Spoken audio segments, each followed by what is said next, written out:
اگر اللہ پاک نے اس قابل بنایا تو میں انشاءاللہ اسپیشل پرسن کے لیے این جی او ضرور بناؤں گا. میں الحمدللہ اپنے آپ کو اسپیشل پرسن نہیں سمجھتا اور میں دوسرے نارمل پرسن سے اپنے آپ کو اوپر سمجھتا ہوں. میں نے کبھی کم نہیں سمجھا, اس بات کا مجھے فخر ہے. یہ ولاگنگ کرنے کا خیال آپ کو کہاں سے آیا تھا, اور جب آپ نے اس کی ابتدا کی تھی آپ کو کسی مخالفت یا مزاحمت کا سامنا کرنا پڑا تھا؟ ٹائیفائڈ میں انجیکشن لگا تھا, اس انجیکشن کی وجہ سے مجھے پولیو ہو گیا. ٹھیک ہے, وہ پولیو میں کنورٹ ہو گیا.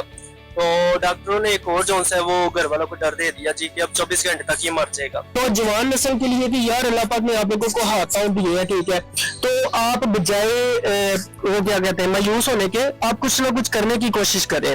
ڈیجیٹل پاکستان کی ویڈیوز دیکھنے کے لیے ہمارا چینل سبسکرائب کیجیے اور بیل آئیکن کو پریس کیجیے تاکہ آپ ہر ویڈیو سے باخبر رہ سکیں. السلام علیکم ناظرین, میں ہوں آپ کی میزبان سمیہ عارف اور آپ دیکھ رہے ہیں ڈیجیٹل پاکستان. آج ہم آپ کی ملاقات ایک ایسے نوجوان سے کروانے جا رہے ہیں جسے بچپن میں ڈاکٹرز نے صرف 24 گھنٹے کی زندگی کی مہلت دی تھی, لیکن آج 28 سال گزرنے کے بعد وہ نوجوان اپنے آپ کو دنیا کے سامنے ایک کامیاب بلاگر کی حیثیت سے منوا چکا ہے. تو آئیے جانتے ہیں اس باہمت نوجوان سے اس کی زندگی کی کہانی. السلام علیکم. وعلیکم السلام. کیسے ہیں آپ؟ الحمدللہ, آپ سے ٹھیک ہے جی الحمدللہ. تو بھائی آپ یہ بتائیں کہ جب آپ کو یہ آپ پر اثرات ظاہر ہوئے پولیو کے, تو اس نے آپ کی زندگی پر کیا اثر ڈالا تھا؟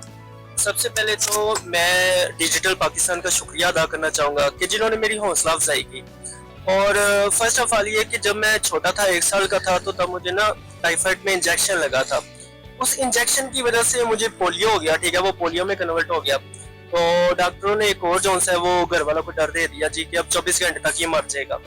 لیکن میں الحمدللہ آج 28 سال ہو گئے ہیں. ٹھیک ہے, تو میں الحمدللہ بالکل ٹھیک ہوں. تو میرا میسج یہی ہے کہ کبھی بھی نہ اس طرح کی پیشگوئی پہ نا یقین نہیں کرنا چاہیے, کیونکہ زندگی اور موت جون سی ہے وہ اللہ پاک کے ہاتھ میں ہے. شہریار بھائی, آپ کی فیملی نے آپ کے لیے جو قربانیاں دی ان میں سب سے زیادہ قریب کیا ہے آپ کے دل کے؟ میرے لیے سب سے زیادہ قریب یہ ہے کہ پہلے میں اس قابل بھی نہیں تھا. ٹھیک ہے, میری گردن جو تھی وہ گری رہتی تھی, ایک بازو کام نہیں تھا کرتا. الحمدللہ میری فیملی نے بہت سپورٹ کی ہے اور آج میں اس قابل ہوں کہ میں چل سکتا ہوں, مثلا کہ میں اپنے کام خود کر سکتا ہوں الحمدللہ, اور یہ صرف فیملی کی وجہ سے ہی ہے. اچھا, تو یہ اس معذوری کے ساتھ آپ نے تعلیمی میدان میں جو مشکلات کا سامنا کیا ہے, تو اس پہ جو ہے آپ نے اس کا حل کیسے نکالا تھا ان مشکلات کا؟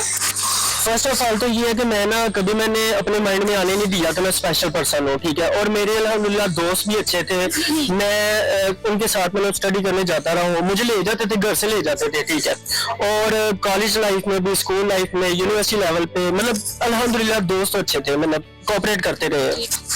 اچھا, تو اس معذوری کے ساتھ ساتھ آپ کو کھیلوں میں بھی بہت دلچسپی تھی, تو وہ آپ کو تحریک کہاں سے ملی؟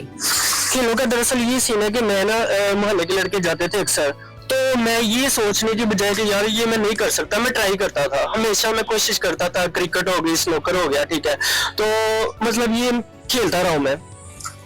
آپ نے 6 مختلف طرح کے ڈپلومے کیے ہوئے ہیں, تو ان میں جو سب سے زیادہ کون سا آپ کو مشکل لگا تھا اور سب سے زیادہ فائدہ مند کیا آپ کے لیے ان ڈپلومے میں سے ثابت ہوا ہے؟ سب سے پہلے تو یہ ہے کہ جو 6 ڈپلومے کیے ہیں نا, اس میں ڈیجیٹل مارکیٹنگ جو ہے نا وہ بہترین ہے. وہ اتنا مشکل نہیں تھا, لیکن اس سے مجھے ابھی تک بھی فائدہ ہو رہا ہے. موسٹلی میں اس سے سروسز دے رہا ہوں. ٹھیک ہے, آن لائن کام کر رہا ہوں اس کا. اچھا, تو یہ ولاگنگ کرنے کا خیال آپ کو کہاں سے آیا تھا, اور جب آپ نے اس کی ابتدا کی تھی آپ کو کسی مخالفت یا مزاحمت کا سامنا کرنا پڑا تھا؟ جی بالکل, ظاہر سی بات ہے, مثلاً کہ بہت زیادہ مشکلات آتی ہیں, اور سب سے بڑی بات ہے پاکستان میں نا ایک نارمل پرسن کو کوئی اپریشیٹ نہیں کرتا. اسپیشل پرسن کے لیے میرے لیے اتنی مشکلات تھی کہ لڑکے گزرتے ہوڈنگ کرتے تھے اور آتے جاتے مذاق کرتے تھے, لیکن میں ڈس ہارڈ ہوتا تھا, یعنی کہ ڈس ہارڈ نہیں ہوتا, لیکن میں ان کو اگنور کر دیتا تھا. میں زیادہ سے زیادہ ایک دن ٹینشن لیتا تھا, میں بھول جاتا تھا.